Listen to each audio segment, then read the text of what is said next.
Interpelasi itu kan haknya DPR. DPRD Hanya ya. DPRD. Apa sih esensinya? Bertanya. Bukan menghakimi toh. Bukan. Bertanya atas ya kebijakan-kebijakan yang dianggap strategis. Kebijakan apa? Ya. Strategis tidak. Ya. Ya. Kebijakannya ditanyakan adalah Formula E. Kenapa? Duitnya itu kan bukan duit kita, Betul. bukan duit gubernur, wakil gubernur, toh Betul. itu kan duitnya rakyat.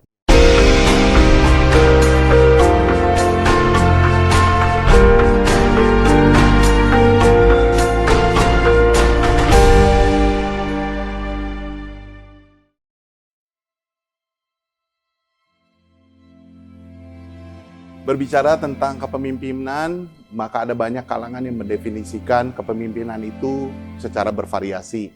Kepemimpinan secara luas memiliki definisi meliputi proses mempengaruhi dalam menentukan tujuan organisasi, memotivasi perilaku pengikut untuk mencapai tujuan, mempengaruhi untuk memperbaiki kelompok dan budayanya. Kepemimpinan terkadang dipahami sebagai kekuatan untuk menggerakkan dan mempengaruhi orang. Kepemimpinan dapat pula sebagai sebuah alat, sarana, atau proses untuk membujuk orang agar bersedia melakukan sesuatu secara sukarela dan sukacita. Kali ini kami kedatangan seorang tamu yang sangat luar biasa. Kami telah melihat track record beliau, sangat bisa menjadi inspirasi buat kita semua. Dan siang hari ini, kali ini kita kedatangan tamu Bapak Jarod Saiful Hidayat. Pak Jarod, apa kabar? Baik, Jeff. Sehat-sehat ya? Sehat, Waduh, tetap semangat. Tetap semangat. Pak Jarod, ceritain dulu deh sebelum kita masuk ke dalam pemahaman tentang kepemimpinan, kaderisasi, dan segala sesuatu. Waktu jadi gubernur, Ya, Bapak sebelumnya jadi dosen. ya, Terus kemudian 2 kali menjadi wali kota Blitar. ya. Ya toh, terus abis itu menjadi wakil gubernur, Ya. sempat menjadi gubernur juga. Ya. Gimana sih suka dukanya? Karena prosesnya kan Blitar itu kan notabene kan kecil kotanya, terus masuk ke kota yang metropolitan. Gimana Mas? Sebetulnya banyak sukanya ya.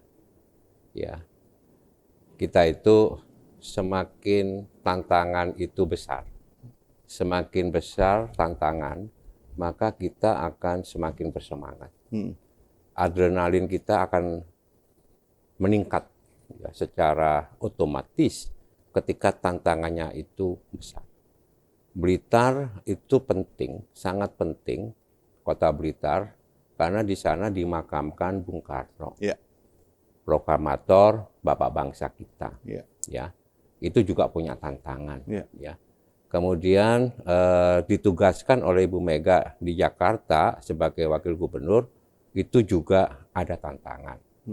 Tentu saja tantangannya berbeda ketika di Blitar dibandingkan dengan Jakarta.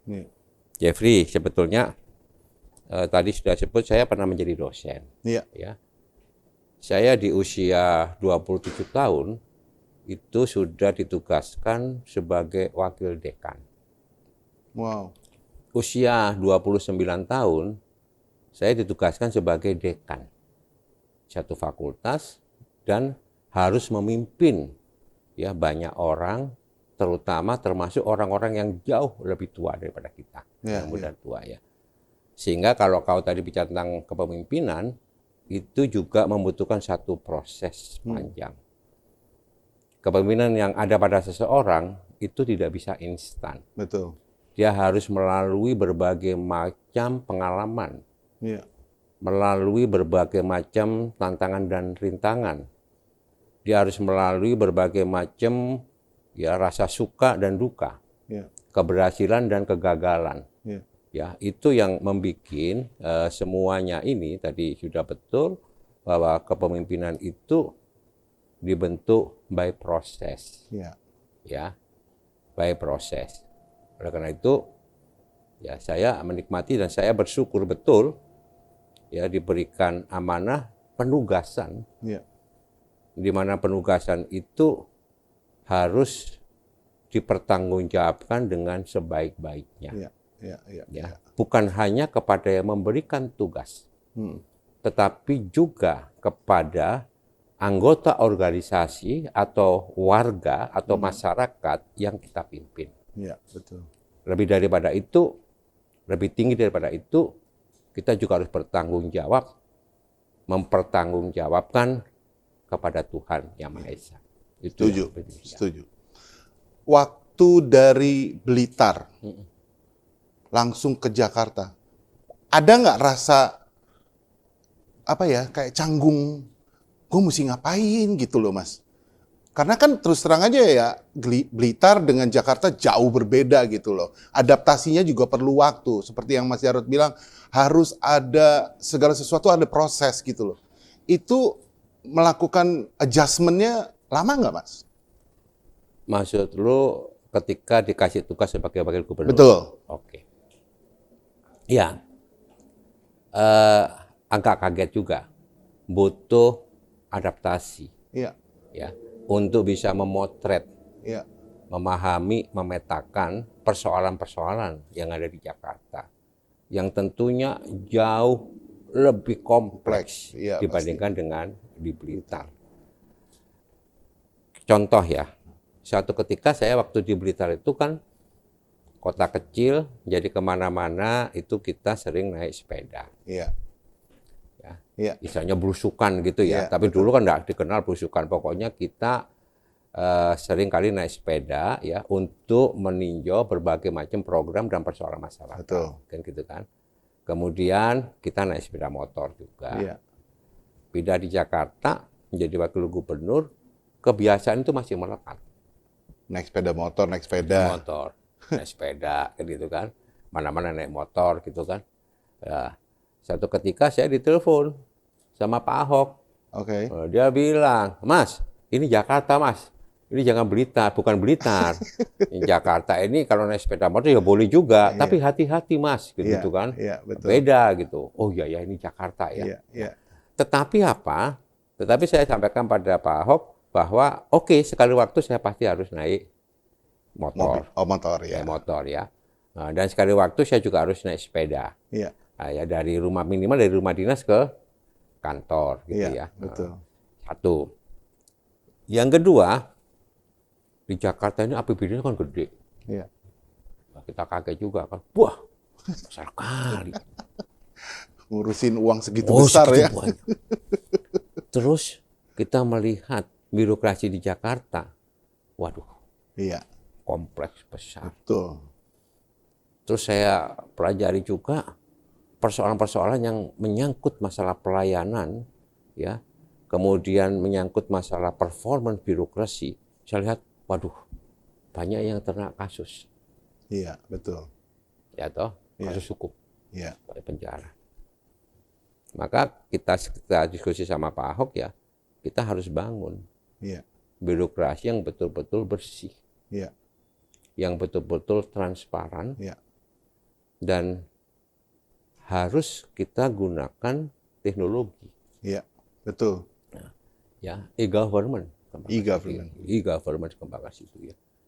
Kemudian harus tegas, berani untuk menindak mereka-mereka yang melanggar. Tegas dalam arti kata yang baik, yang positif kan? Yang melanggar, yang nggak bisa kerja, yang nggak benar, nah ini harus. Iya, betul. Waktu itu saya sampaikan, ingat loh Pak Ahok, saya ini jadi wali kota 10 tahun. Okay? 2 periode. 2 periode. Birokrasi itu pada dasarnya ya itu sama. Kultur, karakter, perilaku ya sama. Tergantung pemimpinnya. Gitu ya. Apa kulturnya? Kulturnya biasanya birokrasi itu korup. Lamban. Kan gitu ya.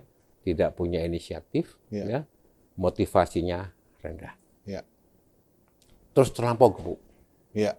Sehingga di masa lalu ketika berhadapan dengan birokrasi itu ada guyonan, kalau kau ngurus urusan yang mudah, harusnya kan lebih dipermudah, lebih mudah. Lebih mudah kan. Kalau birokrasi tidak.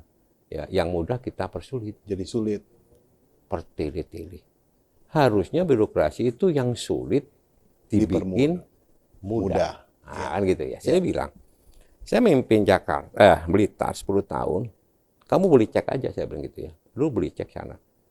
Tidak ada ya staf birokrasi masuk penjara gara-gara korupsi. Tidak. Wow. Kamu boleh cek juga aja. Iya. Selama saya memimpin di Blitar, tidak ada anak buah saya masuk penjara gara-gara korupsi. Yes. Ya, saya bilang, ya, yang kita bangun tuh sistemnya. Ya. Yang kita rubah itu mindsetnya, ya, mentalnya. Ya. Ya. Kemudian yang kita dorong itu motivasi dan semangatnya. Ya. Supaya dia betul-betul menjadi abdi negara, pelayan masyarakat yang baik. Birokrasi itu melayani. Ya. Dan birokrasi itu harusnya berbahagia dan bangga kalau yang dilayani itu puas. Betul, betul. Kan itu. Ya. Karena bukan kita sebaliknya. adalah bentuk pelayanannya. Ya. Bukan sebaliknya. Ya. Ya. Ini bagaimana birokrasi itu benar-benar mampu mewujudkan cita-cita proklamasi seperti yang termaktub di dalam pembukaan Undang-Undang 45. Ya. Bagaimana kita semua di pemerintahan itu berjuang, bekerja bersama-sama mewujudkan kesejahteraan dan keadilan sosial. Betul. Bagi seluruh rakyat tanpa pandang bulu. Ya. Tanpa pandang bulu apa agamamu, apa sukumu, apa golonganmu. Ya. Semuanya mempunyai hak yang sama. Betul, setuju. Nah, kan begitu. Betul. Nah, apa perbedaannya? Di DKI itu lebih kompleks. Ya. Ya. Ya. Lebih kompleks, tuntutan hidup lebih tinggi, biaya hidup lebih tinggi. Ya. Makanya waktu itu kita bicarakan, ya kita harus kasih dong apresiasi pada mereka. Iya, betul. Lahirlah sistem penggajian dengan sistem tunjangan kinerja TKD yang pernah diributin kok tinggi banget ya. Betul. Iya kan? Iya, betul. Wah, kan? Ya, dengan betul. apa? Ya itu dengan aktivitas dan produktivitas dia. Ya, ada indeksnya, ada ukurannya. Ada ukurannya, betul. Kan begitu kan? Ya. Sehingga fair. Iya, betul. Yang kerjanya bagus ya, dapat tunjangan lebih besar. Iya. Ah, fair. Nah, Mas Jarod, saya melihat jejak langkahnya Mas Jarod dari mulai kalau dosen saya masih kurang inilah, dari mulai Blitar, terus ke wakil gubernur, sekarang aktif di DPR RI, dan juga sekarang menjadi salah seorang kader terbaik di PDI Perjuangan, masuk di dalam Dewan Pimpinan Pusat PDI Perjuangan Jakarta. Mengenai di bidang ideologi dan kaderisasi ya Mas ya, melihat peta kaderisasi di partai kita, sebetulnya sulit atau enggak sulit sih? Karena kita melihat gini Mas, walaupun kita partai pemenang, ya, tetapi kita tidak boleh puas sampai di sini. Kita harus tetap berjuang, bergerak terus. Karena partai ini tidak boleh mati Mas. Kita harus berjalan terus. Ada treatment khusus nggak sih dari Mas Jarod? Begini, kaderisasi, saya ketua bidang ideologi dan kaderisasi. Ya. Artinya punya tugas, punya tanggung jawab untuk memperkuat basis ideologinya. Ya. Ideologi anggota dan kader partai. Ya. Ya, termasuk meningkatkan kualitas dari kader-kader partai melalui kaderisasi. Kaderisasi itu bisa berjenjang, ya, pratama, madya, dan utama. Bisa juga melalui sekolah-sekolah partai, dengan tema-tema yang khusus. Betul. Ya, hulunya adalah ideologi. Ya.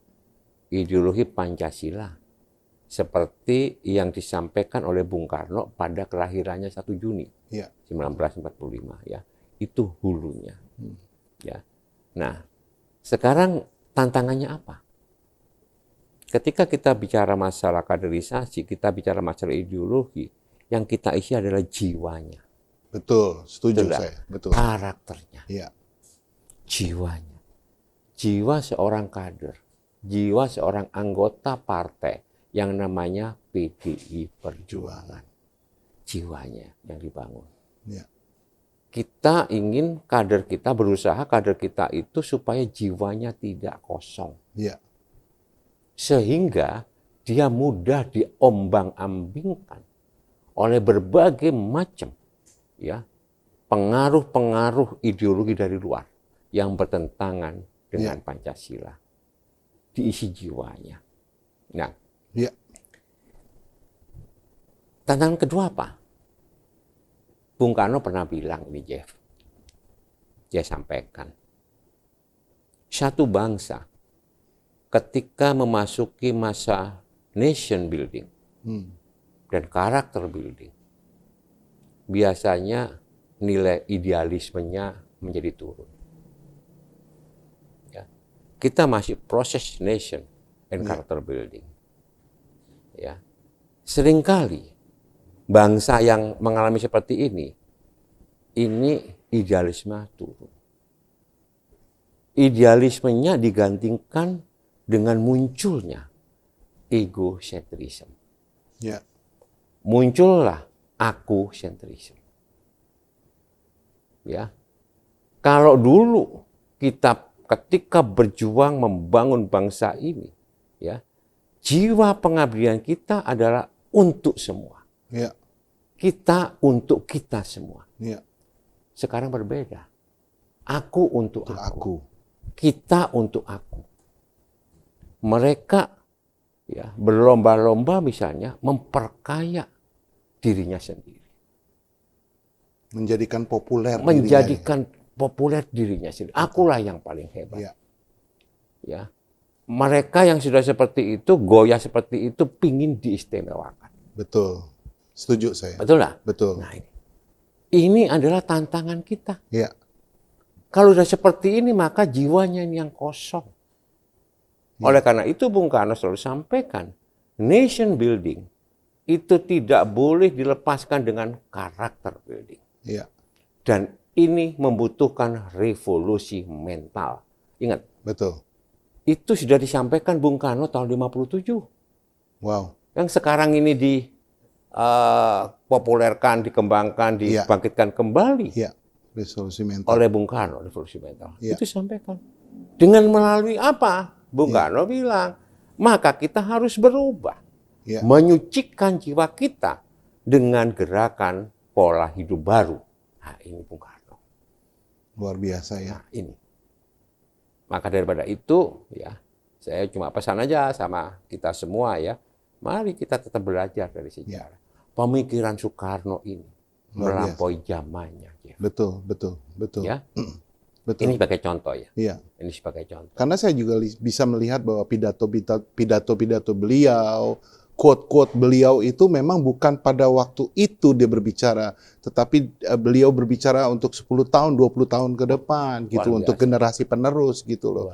Nah, bicara masalah ideologi tadi Mas Jarod bilang, bagaimana dengan nilai kebangsaan dan demokrasi untuk sekarang ini gitu loh Mas? Saya sampaikan tadi ya, nation building itu kan kita membangkitkan nilai kebangsaan kita, nasionalisme kita ya. Seseorang yang mempunyai nasionalisme yang tinggi, di dalam benaknya, pikirannya, jiwanya, perbuatannya, sudah tidak boleh lagi membeda-bedakan sesama bangsanya. Ya. Dia tidak boleh rasis. Betul. Ya. Kita diberikan anugerah sama Tuhan sebagai bangsa yang beragam.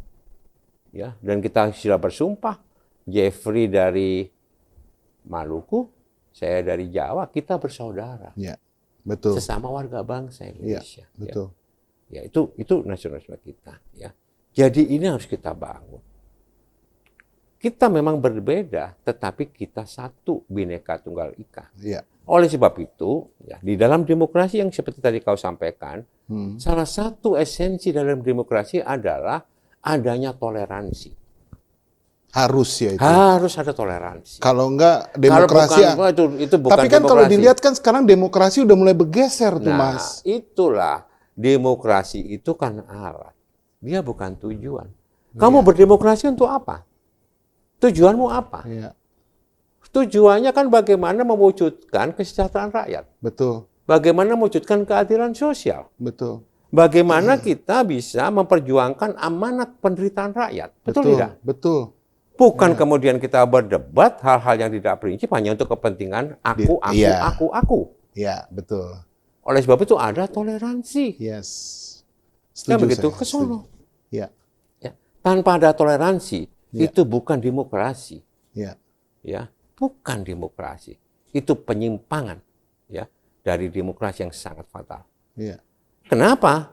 Karena di dalam demokrasi itu ada perbedaan pendapat, Bos. Pasti. Nah, perbedaan pendapat itulah marilah kita bermusyawarah. Ya, bertoleransi. Bermusyawarah, mencari mufakat. Betul. Nah, kau bisa umpamakan dengan filosofi kita makan nasi ya, beras ya. Iya. Kenapa beras itu bisa bersih? Ya, kenapa dia bisa bersih? Karena sesama beras ya sebelum jadi beras, jadi gabah kan, betul. Itu saling bergosok, ya. Jadi diserap itu kan bergosok ya, digosok satu dengan yang lain gitu itu ya. Kemudian melahirkan beras yang putih bersih, ya. Jadi pergesekan, ya. Kan bergesek, antara beras satu dengan yang lain, betul. Kan begitu kan. Tetapi hasilnya jadi bagus. Hasilnya jadi bagus bersih. Mestinya filosofi itu seperti itu. Harusnya begitu. Walaupun ada pergesekan, tetapi untuk tujuannya satu. Tadi bagaimana mewujudkan keadilan sosial. Filosofi yang luar biasa loh. Contoh begitu. Saya bisa belajar. Nah, kan gitu kan. Coba kalau kau makan setiap hari kan makan nasi kita ya. Coba lihat proses terbentuknya gabah menjadi beras yang bersih itu. Oke. Jadi ini. Kalau yang dikembangkan intoleransi dan sebagainya. Ya, inilah sebetulnya ya satu virus yang berbahaya dari demokrasi liberal yang sebetulnya tidak cocok dengan kultur bangsa kita. Dan kita harus menghadapi demokrasi liberal sekarang ini. Mas Jarod ada antisipasinya nggak?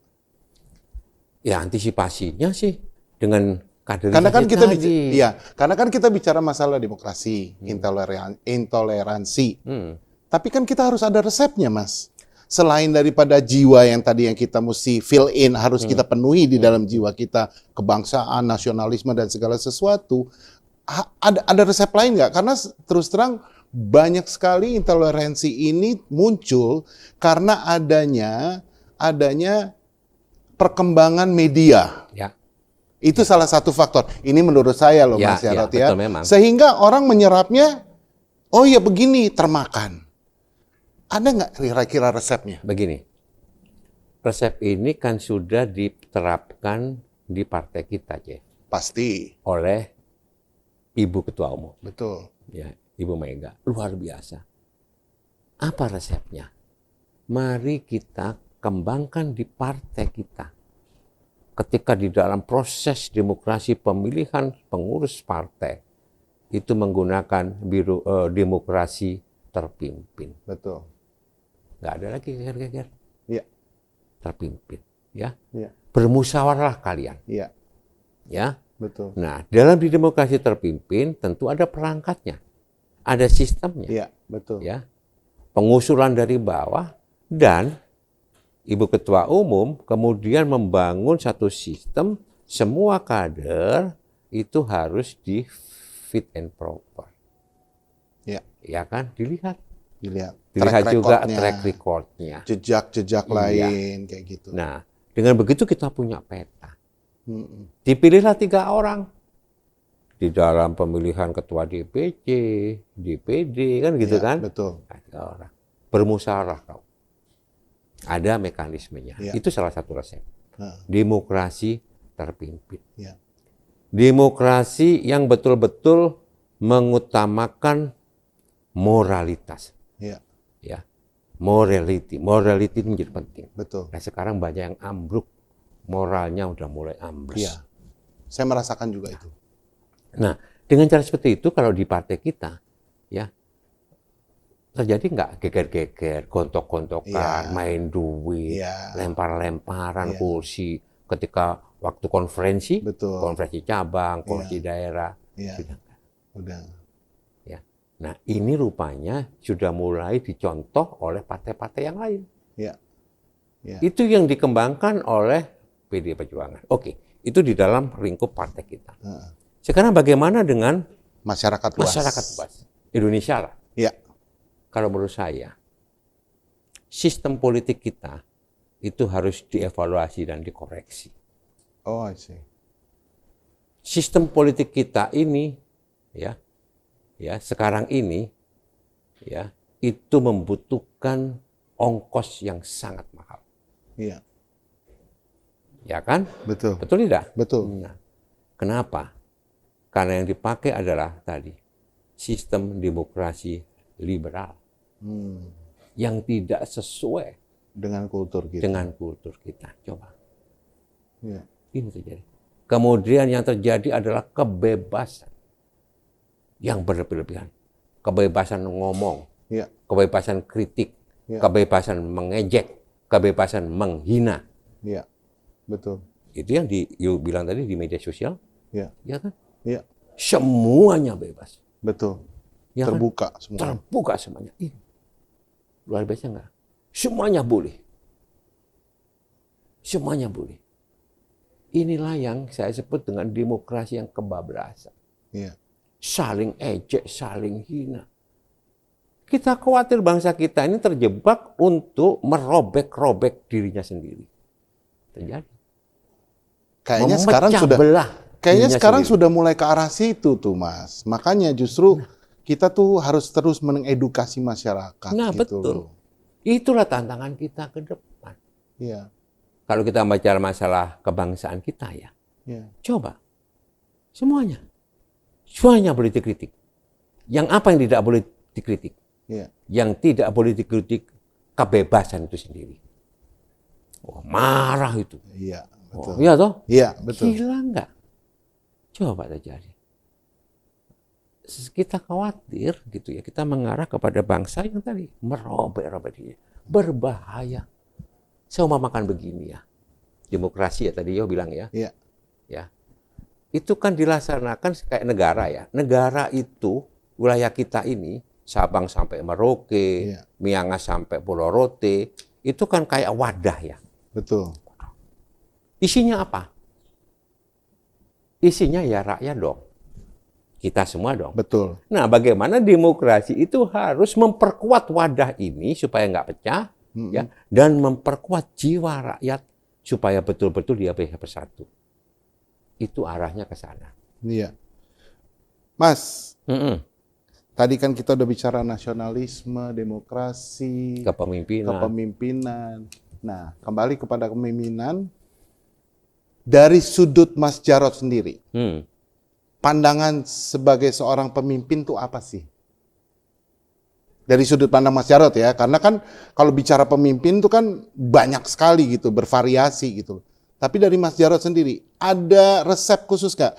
Karena biar bagaimanapun juga, kader-kader yang menyaksikan acara kita kali ini, itu banyak sekali yang ingin menjadi pemimpin pastinya.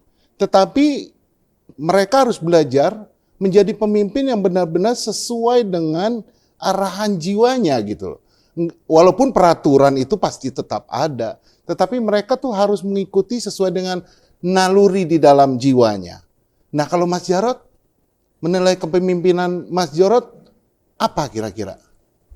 Kalau menurut saya sih, kepemimpinan itu lebih banyak ditunjukkan melalui keteladanan. Ya, melalui sikap dan perilaku, melalui pengabdian dan orientasi untuk bisa melayani orang lain. Ya, melalui sikap dan perilaku yang bisa membangkitkan dan menggairahkan semangat orang lain, memotivasi. Intinya adalah pemimpin harus jadi contoh. Ya. Contoh yang baik. Ya. Itu aja sih, simple sekali. Kalau menurut Mas Jarod, kepemimpinan itu kita bisa lakukan dari rumah. Setuju nggak? Iya. Kepemimpinan itu dibangun mulai dari rumah. Sejak dini, di keluarga kita dong. Betul, maksudnya dari rumah. Iya, dari rumah ke sehingga, tetangga, masyarakat. Betul, terus. sehingga imbasnya sampai keluar. Iya, gitu itu justru basisnya di situ. Di sekolah, ya. Iya, betul. Nah, ada satu pertanyaan Mas Jarod. Mas Jarod sekarang sudah di posisi yang sangat luar biasa. Anggap sebagai pemimpin dengan latar belakang subjek yang beda-beda. Anggota DPR, ketua DPD, DPP, ideologi dan bidang ideologi dan kaderisasi. Kemarin juga sempat menjadi ketua DPD Sumatera Utara. Pernah jadi ketua DPD DKI. Itu juga gitu loh. Jadi ini sebetulnya kan mengantisipasi orang-orang. Kalau ketua kan di bawahnya kan banyak nih orang. Nah, mengantisipasi dengan berbagai subjek itu nggak pusing, Mas? Enggak juga, saya menganggap bahwa teman-teman orang lain itu kan baik ya. Ya. Orang itu baik, pada dasarnya manusia itu kan baik toh. Iya, betul. Ya, tergantung pada kita lah. Kalau basa Jawa itu iso nggak awak dhewe nguwongke, memanusiakan. Betul. Sebetulnya maaf. Sebetulnya sih tidak sulit ya. Enak aja, enjoy aja, aman. Saya di DKI. Tapi kan kasusnya beda-beda, Mas. Oh iya, pasti di partai dong. ngomongin partai, kaderisasi dan segala sesuatu. Di DPR ngomongin masalah Oh undang-undang iya. dan segala sesuatu. Ini kan otak kita kan satu, Mas. Ngebelah-belahnya itu kan perlu fokus, perlu konsentrasi. Tapi kalau saya lihat setiap Mas Jarod itu ada andil, itu memberikan sebuah wacana yang luar biasa. Sebetulnya sih iyalah, ya begini ya. Kalau saya pusing, Mas. Ya enggak juga, sebetulnya jangan dibikin pusing. Betul. Hidup ini kan Nikmatin sudah aja susah, ya. nikmatin saja Ya. dengan perasaan senang, bahagia, ikhlas. Dan satu, jangan takut menghadapi persoalan. Ya, harus Oke. dihadapi terus kan. Dihadapi, Jangan lari. jangan lari, dihadapi dan diselesaikan. Bertanggung dengan baik. jawab. Nah, kan Ya. gitu. Itu saya setuju banget. Wah, dengan ikhlas seneng lah kita ini. Ya, kan gitu. Oke, saya senang sekali hari ini saya bisa ketemu Bapak Jarod ya. Beberapa tahun yang lalu sempat sebelum beliau kemana-mana, saya sempat ngobrol-ngobrol Iya. pada waktu kita rakernas di Iya. di Pekan Raya gitu Iya, loh. Wah, iya. ngobrol-ngobrol. Tapi memang benar-benar Pak Jarod adalah orangnya humble dan tidak pernah menutupi apa yang pernah beliau hasilkan sampai dengan detik ini. Beliau sangat senang dan bahagia untuk memberikan sharing. Sharing dalam arti kata istilahnya apa yang pernah dia lakukan, sharing dengan apa yang pernah dicapai, filosofi keberhasilan beliau, itu dia sharing kepada kader-kadernya. Nah, Mas Jarod, terima kasih untuk datang ke Media Center, tapi ada satu pertanyaan terakhir. Ya. Ini sebetulnya agak melenceng sih, cuman tapi pada prinsipnya saya harus bertanya, karena Pak Jarod pernah di posisi tersebut, gitu ya. Sekarang ini banyak sekali ribut-ribut masalah interpelasi, ya, dan masalah Formula E. Nah, kira-kira menurut Pak Jarod gimana nih, Mas Jarod? Begini. Satu dulu deh, interpelasi dulu. Interpelasi itu kan haknya DPR. DPRD Hanya ya. DPRD. Apa sih esensinya? Bertanya. Bukan menghakimi itu. Bukan. Bertanya atas ya kebijakan-kebijakan yang dianggap strategis. Itu dulu. Oke. Itu interpelasi. Iya. Ya toh? Nah, sekarang kita lihat. Apa sekarang yang ditanyakan? Kebijakan apa? Iya. Strategis tidak? Iya. Ya, kebijakannya ditanyakan adalah Formula E, kan gitu ya. Iya. Nah, kalau menurut saya, ya kalau memang itu betul, ya nggak usah panik, ya dihadapi dong. Betul. Orang bertanya, Iya. boleh tidak? Iya. Ya boleh. Sama kayak bapak kepada anak. Iyalah. Kamu kemana aja? Masa kamu Nah, diam gitu ya. kan? Maksudnya, ya saya tadi main sama teman-teman. Nah, Itu dijawab iya. secara jujur Ya, aja. jujur aja. Oke. Apa yang ditanya oleh Dewan misalnya, bagaimana dengan Formula E itu dasar pemikirannya kayak apa toh? Betul. Manfaatnya ini apa toh? Iya. Berapa toh biayanya? Iya. Bagaimana toh pengelolaannya? Iya. Siapa sih yang diuntungkan? Betul. Siapa yang mendapatkan manfaat dari Formula E? Betul. Kan boleh. Betul. Dijawab aja. Iya. Jadi nggak usah baper-baperan. Sampaikan aja apa adanya. Betul. Kan begitu kan? Setuju, Mas. Kenapa? Ya saya tahu yang interpelasi kan teman-teman fraksi di PD Perjuangan. Iya. Ya bagus dong. Betul. Apalagi sekarang di masa pandemi. Iya. Mbak uang yang gede banget itu. Gede banget itu, Mas. Gede banget, sudah triliunan. Iya. Dia niku gede kok menurut aku. Besar ya.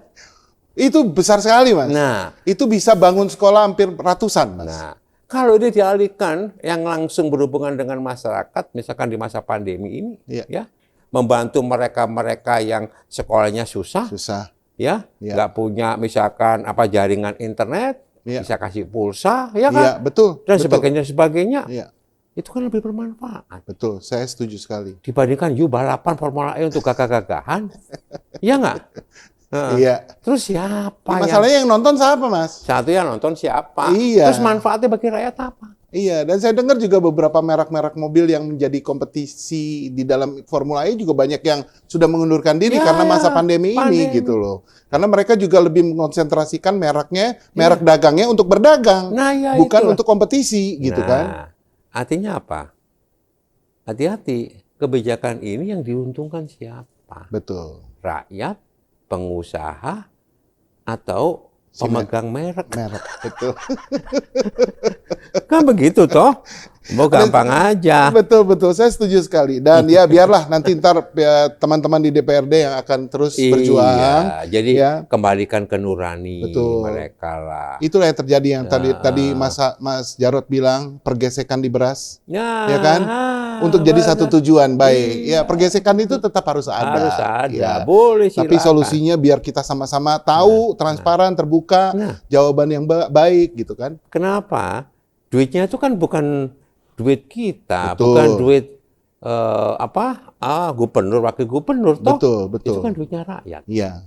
Lain cerita kalau umpamanya perusahaan swasta minta izin ke kita. Kalau duit kau sudah terserah kau lah. Iya, kan mau gitu untung kan? mau rugi itu urusan kamu. Aku kasih cuman mungkin dari Pemda atau dari penyelenggara cuman kasih izin pemakaian tempat kayak gitu. Satu lagi dong. Yes. Apa meneh? Waktu zamannya Mas Jarod kan. Wih, Monas tuh bagus banget ya. Pohon-pohonnya. Sekarang gundul, Mas. Mosok. Ih, kan banyak yang ditebangin. Kira-kira Mas Jarod gimana tuh, Mas? Jadi Monas itu kalau nggak salah salah satu waktu pohon itu ada pohon peninggalannya yang waktu Bu Mega tanam zaman dulu. Dan sudah tinggi dan akhirnya kena efek. Kenapa kok suka kita motong-motong pohon ya? Ya susah sih Mas kalau kita berbicara seperti ini, kembali lagi kepada jiwa kita. Ya. Kenapa sih kok kita itu tidak merawat lingkungan kita dengan baik? Betul. Kenapa sih kok kita tidak menyatu ya dengan alam? Betul. Kau tahu kah, Monas itu kan sebenarnya ruang terbuka hijau yang luar biasa. Itu besar sekali. Besar. Kalau di New York tuh Madison, bukan di Central Park. Ya kan? Dia kan paru-parunya kota. Itu dia. Dia kan resapan ya. Memberikan oksigen. Oksigen bagi kita ya. Betul. Kan harusnya fungsinya lebih ditingkatkan dong. Betul. Sebagai paru-parunya kota, ya toh? Harus. Sebagai daerah resapan. Betul. Iya kan? Iya. Harusnya kan begitu. Apalagi di situ ada monumen nasional. Iya. Ini simbolnya Jakarta. Dan simbolnya Indonesia. Betul. Betul. Ya kan? Iya. Ya marilah kita mencintai lingkungan kita. Iya. Jangan mudah untuk menebang pohon. Iya. Ya toh? Betul. Justru rajinlah untuk menanam pohon. Karena seperti yang dilakukan oleh PDI Perjuangan DKI Betul. Jakarta. Kan gitu Betul. loh. Itu sangat setuju sekali. Makanya kita juga Media Center juga mensupport dengan adanya Ibu Mega sangat mencintai lingkungan. Salah satunya adalah menanam pohon, ya kan? Dan gerakan-gerakan itu kita telah lakukan kurang lebih 6 bulan yang lalu, 7 bulan yang lalu, dan itu digelar secara serentak seluruh Indonesia, dan impact-nya sangat baik sekali. Dan ya mudah-mudahan deh Mas, apa yang dilakukan kita bisa mendapatkan impact yang sangat luar biasa bagi masyarakat. Ya. Dan apa yang kita lakukan Partai PDI Perjuangan itu memang benar-benar kita terus bergerak. Bergerak bukan untuk kita sendiri, tetapi bergerak untuk masyarakat. Bersama-sama dengan masyarakat, dengan jiwa gotong royong, kita bisa mendapatkan tujuan yang luar biasa. Sekali lagi terima kasih Mas Jarod atas kehadirannya. Saya tahu Mas Jarod sibuk sekali, tapi sekali lagi titip salam buat Mbak Happy sama anak-anak semuanya sehat selalu ya. Salam juga untuk keluarga. Ya, terima kasih Mas Jarod. Ya. Hakikatnya kepemimpinan merupakan seni mempengaruhi dan mengarahkan orang dengan cara kepatuhan, kepercayaan, kehormatan, dan kerjasama yang bersemangat dalam mencapai tujuan bersama. Seorang Jarod Saiful Hidayat merupakan contoh bagi kita sebagai kader PDI Perjuangan yang memiliki loyalitas tinggi, mau dibentuk, siap dididik, dan dilatih partai, serta siap ditempatkan dimanapun dengan penuh kesadaran akan mandat daripada partai. Pengalaman itu tentu menjadi pelajaran penting untuk kita semua bahwa kepemimpinan membutuhkan proses yang baik dengan harapan hasilnya juga menjadi baik. Pesan saya untuk kalian semua, kita sebagai kader PDI Perjuangan diingatkan bahwa ada hal proses yang harus kita jalani dan itu tidak bisa instan. Itulah pentingnya sadar diri dan juga sadar posisi. Saya Jeffrey Waruntu, izin pamit. Merdeka! Merdeka. Terima kasih, Mas. Yes. Untuk seluruh para kader dan anggota PD Perjuangan, saya berpesan singkat saja. Dedikasikan, persembahkan jiwa dan raga kalian, jiwa dan raga kita untuk kemajuan dan kejayaan bangsa dan negara kita. Untuk Media Center PDI Perjuangan DPD DKI Jakarta, terus berkarya, terus bergerak, mengisi ruang-ruang publik dengan konten-konten positif dan menginspirasi. Kita bangun jiwa dari bangsa kita ini, jiwa-jiwa yang kuat, yang tidak takut menghadapi persoalan, yang tidak gentar menghadapi berbagai rintangan di depan. Satu jiwa-jiwa yang benar-benar mampu menjawab tantangan zaman. Media Center membawa arti sebagai sarana untuk mengisi jiwa-jiwa bangsa kita ini. Selamat bekerja, berkarya untuk Media Center PDI Perjuangan DPD Provinsi Jakarta. Merdeka!